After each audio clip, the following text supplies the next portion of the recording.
This is ATLYSS, a Steam game you've probably never heard of. If you have heard of it, you probably only know it for its intriguing art direction. Take one look at the Steam page and you can get a pretty good idea on why people might want to play this game. ATLYSS is, through and through, an adult-oriented MMO, complete with unrealistic body proportions and an entire subsection of servers dedicated to erotic roleplay. At first glance, ATLYSS probably looks like an over-sexualized cash grab with nothing to it. But would you believe me if I told you that all of the raunchy stuff that ATLYSS is known for, on the surface, is really just the bait? The lure to get people interested in the game. If you look past all of that, then what you're left with is one of the best MMOs you can buy on Steam. Now I know that sounds crazy. In fact, you may have some questions. Lucid, are you a furry? A game where the bosses look like this actually has some quality? There's no way that this game is good. But let me assure you, there is much, much more to ATLYSS than meets the eye.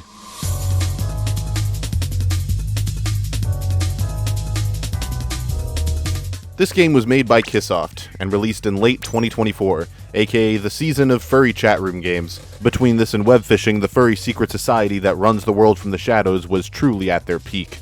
But unlike webfishing, ATLYSS is explicitly a game for adults, with a set of incredibly suggestive, raunchy character designs, and a character creator that gives cyberpunk a run for its money.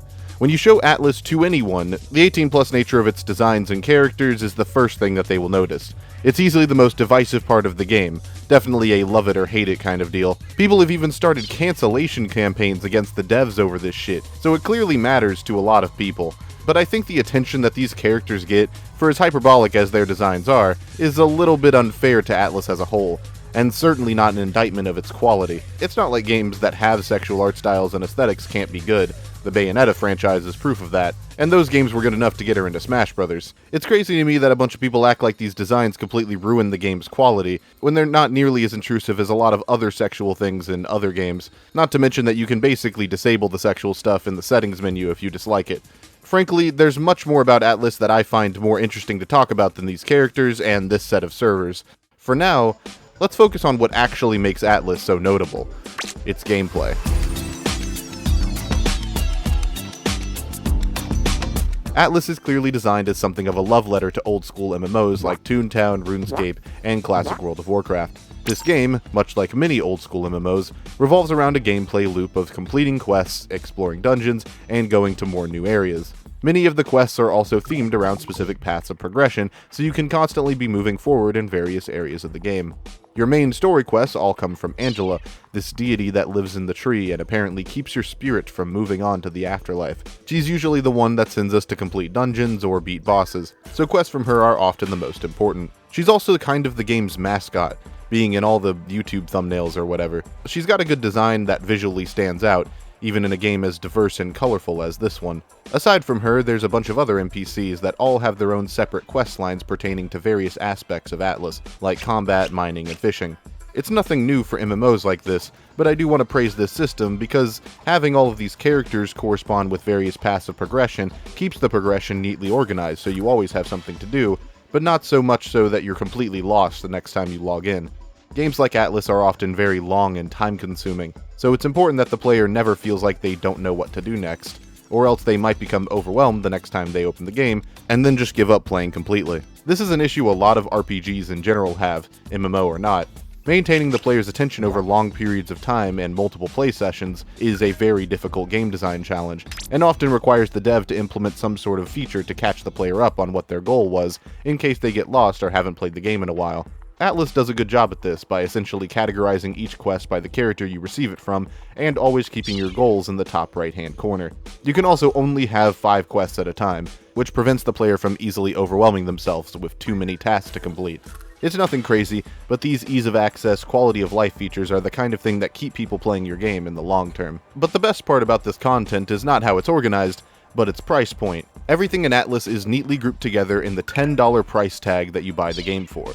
There's no microtransactions, season passes, or any other monetization features that have ruined so many other MMOs.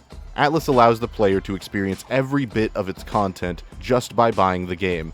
This, for as simple as it is, sets ATLYSS apart from a large amount of MMOs out there, and is one of the things that makes the game such a breeze to play through and enjoy. There's never another player who's just arbitrarily better than you because of their wallet. Every player has equal access to every cosmetic, weapon, and item just by owning the game. Pro-consumer practices like this absolutely deserve recognition and praise, especially in the year of our Lord 2026, where Overwatch looks like this and Skate looks like this. Makes you want to just eat all of the paper currency you have until you vomit. But the reality is that none of this matters if the game isn't fun and engaging on its own. So let's look at what you actually do in ATLYSS. Much of ATLYSS's content is placed on the back of its combat system, with pretty much every goal in the game being combat-oriented in some way. This is actually a big risk for the game, potentially, as it puts a lot of weight on the combat alone to keep the player invested. Luckily, ATLYSS's combat is absolutely amazing, one of the best systems I've seen in a game like this. It's a system that balances complexity with customization, while never really teetering so far into being a numbers game that it feels overwhelming. From the start, you can pick from 5 species for your character to be, with each of these species having a small buff that allows you a nice starting point for tuning your character. From there, you can essentially structure your build to be however you like. Every level up, of course, gives you skill points for you to place into 5 different categories. On top of that, there's a wide variety of weapons in ATLYSS, with each of them utilizing a different stat as their base for damage. This means that, if you want to, you can put all of your skill points into one stat, completely ignoring all the others, and make your DPS with one particular weapon absolutely insane. This is true of many MMOs, but where ATLYSS shines is in the sheer variety of weapons at your disposal. There are 7 broad weapon types, with each of those types having a lot of different choices. You've got your typical swords and bows, combined with things like giant bells that use sound to damage enemies, or two-handed katars that turn your character into a quick-footed assassin. Or you can just give your character a gun. You know, if that's your thing. On top of that, there's a litany of spells you can learn through quests, which you can then level up to make even stronger. There's also 3 classes that you can spec into, each of which giving you a set of exclusive skills to further diversify your playstyle. Also, you just look at this concept art and you wonder, where do you think they were when they drew this? Do you think they go to a cafe and were just like, I think I'll draw some concept art for my new game? Basically, there's no limit to the amount of insane attacks and combos at your disposal. ATLYSS never wants the player to be starved for choice, and it actively encourages the player to experiment and figure out what's best for them. Mixing and matching all of ATLYSS's different options to find the best possible option for a given mission is half of what makes the game so fun. The other half is the actual combat itself. ATLYSS's combat has a major focus on movement and evasion, more so than a lot of similar MMOs. It's closer to an action RPG than a JRPG. Every character has a dash that they can use on the ground or in the air, which incentivizes them to be constantly moving as much as possible during mob fights or bosses. Additionally, this game has a parry system. Each player has a shield, which lessens in strength the more it's attacked. However, if they block at the moment an enemy hits them, they pull off a parry. This parry stuns the enemy for about 3 seconds, making it invaluable to use in almost all circumstances. Learning enemies' attack patterns and exploiting them with the parry system is absolutely imperative later in the game. ATLYSS won't reward you for just running in and mashing the attack button. It rewards you for being patient and creative with your use of spells to best deal with the enemies at hand.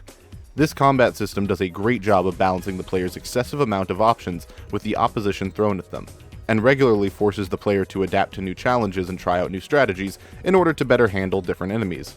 There's also a PvP arena for those who enjoy that kind of thing. I haven't ever tried it out myself, but I've heard that the PvP in ATLYSS is incredibly unbalanced and broken, so I wouldn't go into the game expecting a super well-adjusted experience in that regard. Speaking of other players though, we might as well talk about the social experience that this game has to offer. If you've seen my webfishing video, then you know I really like talking to people. And I especially like talking to people in video games, but it can often be difficult for games to appropriately police obscene or NSFW content in games like this, and ATLYSS has already shown itself to be prone to both of these things. So, how does the game do? Well,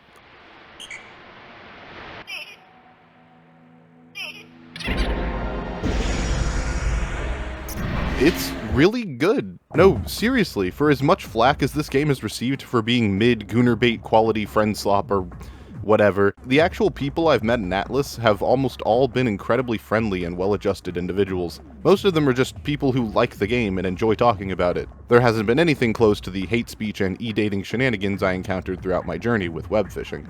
I think that there's 2 main reasons for this. One is that the game is much more obviously for adults. ATLYSS is a game that, through multiple disclaimers and warnings, makes its identity very clear. Not to mention that the aesthetic, which we'll talk about more in a second, is much more geared toward an older audience. The second reason is that there's a section of servers specifically meant for said adult-oriented debauchery. So all the people who play ATLYSS to engage with such things just go there, and everyone else plays on the regular servers. This means that you can almost entirely avoid any weird, sexual, or otherwise inappropriate interactions a lot better in ATLYSS, compared to that of other social games. The last major aspect of ATLYSS I want to praise is the atmosphere, aesthetic, and most of all, the music. Oh my gosh, the music.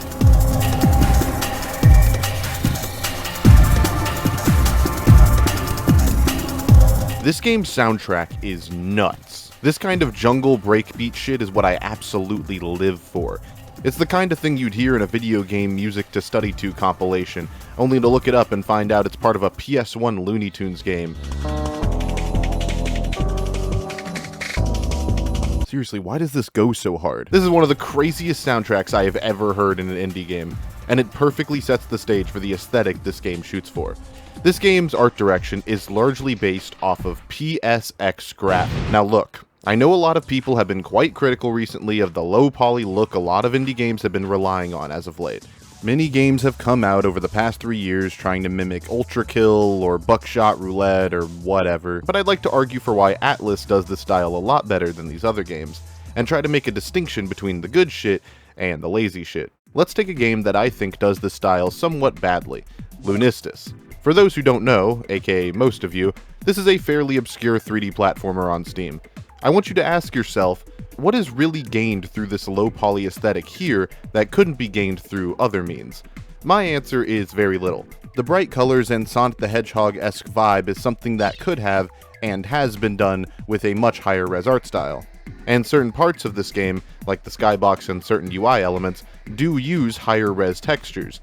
What this all amounts to is a game that can look very inconsistent with itself, and the low-res PSX aesthetic doesn't really benefit the game's look all that much. In fact, in some places, it actually takes away from it. That isn't to say that Lunistis looks bad, just to say that it doesn't use its art style to that great of an effect. Contrast that with ATLYSS's use of the low-poly aesthetic, and it's night and day. In ATLYSS, everything has a consistent low-poly look, from the UI elements to the particle effects to the character models.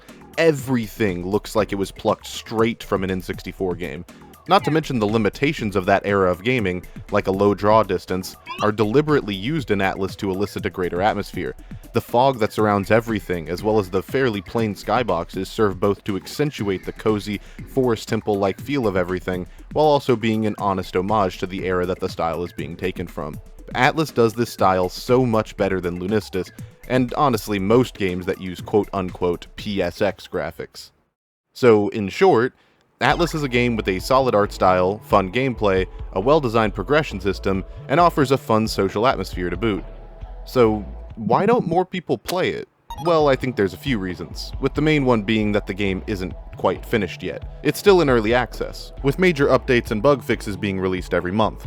Once the game leaves early access, ATLYSS will likely see a major boost in its player count.